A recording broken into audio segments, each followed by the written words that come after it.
स्वागत है आपका रिपब्लिक एबिक्स कैश स्टूडियो में। मैं हूं आपके साथ रवि मिश्रा। नमस्कार, आप देख रहे हो रिपब्लिक भारत को। दोपहर के 12:30 होने को हैं। इस वक्त की बड़ी खबरों को लेकर मैं आपके साथ निधि चतुर्वेदी। और बड़ी खबर है विकास दुबे से जुड़ी हुई। दरअसल एसटीएफ को उसकी अकूत संपत्ति की जानकारी मिल गई है। 3 सालों में 15 देशों का विकास दुबे ने भ्रमण किया। लखनऊ में 20 करोड़ की प्रॉपर्टी भी खरीदी विकास दुबे ने। यूएई, थाईलैंड में पेंट हाउस खरीदा है विकास दुबे ने। तो देखिए, भारत ही नहीं, भारत की सीमाओं से बाहर भी उसकी संपत्ति का पता चला है। और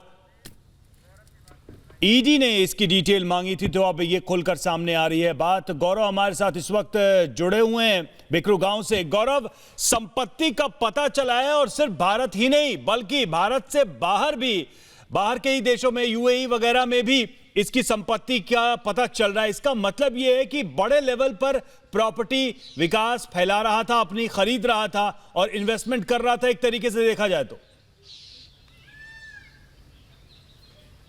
बिल्कुल, देखिए अभी मैं आपको बताऊं कि जो मेरे पीछे आप टूटा हुआ मकान देख रहे हैं, ये सिर्फ चेहरा था एक, यानी कि बिकरू गांव के इस डॉन को अगर आप कहें तो ये रहता इस बिकरू गांव में था, लेकिन इसकी जो प्रॉपर्टी है वो बहुत ज़्यादा है। जैसा कि जानकारी दी गई कि पुलिस सूत्रों से जो जानकारी मिली, जो ईडी को आगे दी गई, क्योंकि ईडी ने पीएमएलए एक्ट के तहत जानकारियां मांगी है, तो 15 देशों की यात्राएं हैं, यूएई और साथ ही साथ थाईलैंड में पेंट हाउस की जानकारी है, 20 करोड़ की प्रॉपर्टी जो लखनऊ में घर है वो पता है।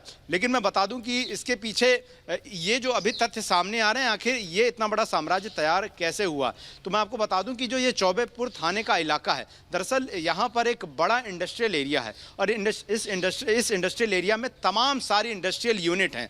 इन इंडस्ट्रियल यूनिट से रंगदारी वसूलना, कोई भी नया निर्माण कार्य हो या कोई भी अलग घटना हो, साथ ही साथ कोई नई बिल्डिंग या शोरूम तक शुरू होता था, तो उसमें एक प्रोटेक्शन मनी जो है वो विकास दुबे जो है वो लेता था। और यही वजह है कि इस जो तकरीबन ये 30 साल का उसका राज चला, तकरीबन 1991 के आसपास उसके जुर्म की कहानी शुरू होती है। और उसके बाद से जब उसने 2001 में संतोष दुबे की हत्या की थाने में जाके, उसके बाद से जो उसका आतंक बढ़ा, तो यह मसला ये था, हालात ये थे कि आसपास के तमाम जो लड़के जिनको उसने अपने दुष्प्रभाव में लिया, उसके लिए काम करते थे, रंगदारी वसूलते थे, और उसने इतना ज़्यादा ब्लैक मनी इकट्ठा किया जिसको इसने इन्वेस्ट किया जगह जगह। और माना यह भी जा रहा है कि ये सारी जो प्रॉपर्टी है सिर्फ उसी के नाम की नहीं है, उसने अलग अलग नामों से यानी कि बेनामी संपत्तियां भी ले रखी हैं। जो जानकारी ये भी मिल रही है कि तकरीबन 4 से 5 हजार करोड़ रुपए की प्रॉपर्टी का पता चल चुका है।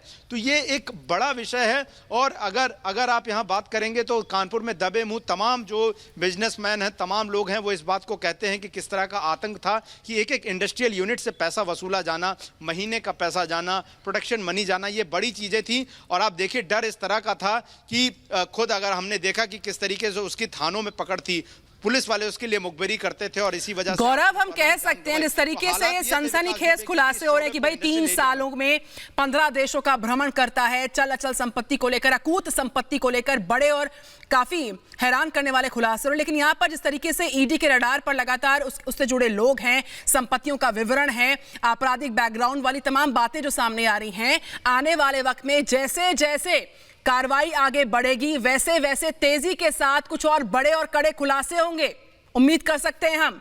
ये तो मात्र एक ट्रेलर भर है जो सामने आता हुआ।